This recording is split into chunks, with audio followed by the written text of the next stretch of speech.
বাজেটে 2,43,000 কোটি টাকার বিশাল ঘাটতি ধরা হয়েছে। বাজেটের বিশাল ঘাটতি মেটাতে সরকার যদি অভ্যন্তরীণ উৎস বিশেষ করে দেশীয় ব্যাংকগুলোর উপর যদি অতিরিক্ত নির্ভরশীল হয়ে পড়ে, তবে তা আমাদের ব্যাংকিং খাতের তারল্য বা সামগ্রিক শৃঙ্খলার উপর কেমন চাপ সৃষ্টি করবে? ব্যাংক বরোয়িং যখন গভর্নমেন্ট বাড়িয়ে দেয়, গভর্নমেন্ট বাড়িয়েছে, বেশ কয়েক বছর ধরে গভর্নমেন্ট ব্যাংক বরোয়িং বাড়িয়ে দিয়েছে। সেই ক্ষেত্রে আমাদের ব্যাংকের যে লিকুইডিটি আছে, বেসরকারি খাতে ক্রেডিট যে দেওয়া, ঋণ যে প্রবাহ, সেটা কমে যায়। অর্থাৎ বেসরকারি খাত তখন গভর্নমেন্টের সাথে কম্পিট করে। এবং আমাদের যে পলিটিক্যাল আনসার্টেনিটি আছে, ব্যাংকের শেয়ার হোল্ডারদের জন্য, ব্যাংকের মালিকদের জন্য খুবই নিশ্চিত নিরাপদ একটা বিনিয়োগ হচ্ছে ব্যাংক। আপনি গভর্নমেন্টের ট্রেজারি বন্ড কিনে ফেললেন, হ্যাঁ, আপনার আচ্ছা বেশি লাভের দরকার নেই, আপনি 10-11%, 11-11.5% আপনি নিশ্চিন্তে গভর্নমেন্টের কাছে ফেলে রাখেন, আপনার কোনো অসুবিধা নাই। আমানতকারীর টাকা যেটা বেসরকারি খাতে বিনিয়োগ হওয়ার কথা ছিল, সেটা আমি ব্যাংক বরোয়িংয়ে দিচ্ছি। গভর্নমেন্টের উপর চাপ বাড়ছে, কারণ গভর্নমেন্টই বা 11% হারে নিয়ে তাকেও তো ফেরত দিতে হবে মানুষের টাকা, না?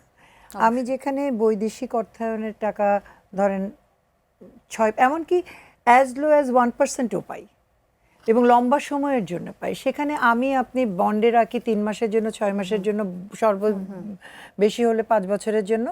হ্যাঁ, ফলে সরকারের জন্য তো অভ্যন্তরীণ এই ঋণ প্রবাহ বাড়ানো হচ্ছে, কঠিন হয়ে যায়। মানে এটা আমাদের সবার চাপ হয়ে যায়। এখন ঋণ কি আপনি নেবেন না? ঋণ তো নেবেন। ঋণ ছাড়া আমি অর্থায়ন কোথায় করতে পারবো? আমার তো ঘাটতি রয়েছে, না?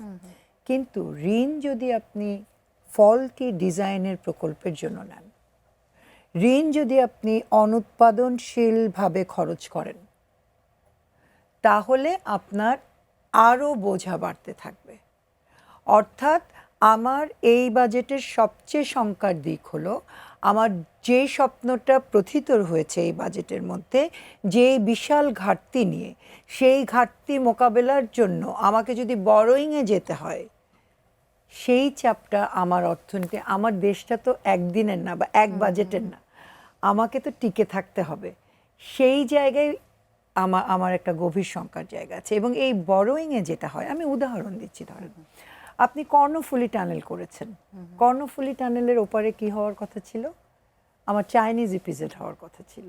তাহলে আপনি যখন কর্ণফুলী টানেলের সম্ভাব্যতা যাচাই করেন, তখন আপনি লিখেন যে এইখানে প্রতিদিন এত ট্রাফিক হবে এবং এখান থেকে এত টোল পাবো, কারণ হচ্ছে ইপিজেডের মালামাল পরিবহন এবং লোকজন তো এখানে যাতায়াত করবে।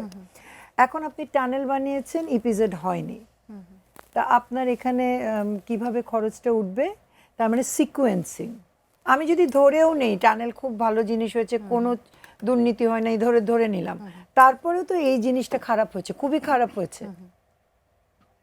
এই বিষয়গুলো সিকোয়েন্সিং, অর্থাৎ বাজেটে বরাদ্দ আছে, আপনি এই যে বিভিন্ন ধরনের দাতা সংস্থার প্রকল্পে, উন্নয়ন সহযোগীদের প্রকল্পগুলো যদি দেখেন, এক দক্ষতা উন্নয়নের প্রকল্প, আপনি বলেন তো 15 দিনের 3 মাসের ট্রেনিংয়ে, আমি তো এই যে জাতীয় দক্ষতা একাডেমি আছে, এনএসডিএ আছে, আপনার অনেকগুলো লেভেল আছে আন্তর্জাতিক বাজারের সাথে সক্ষমতা অর্জন করবার জন্য, লেভেল 1, 2, 3, 4, 5।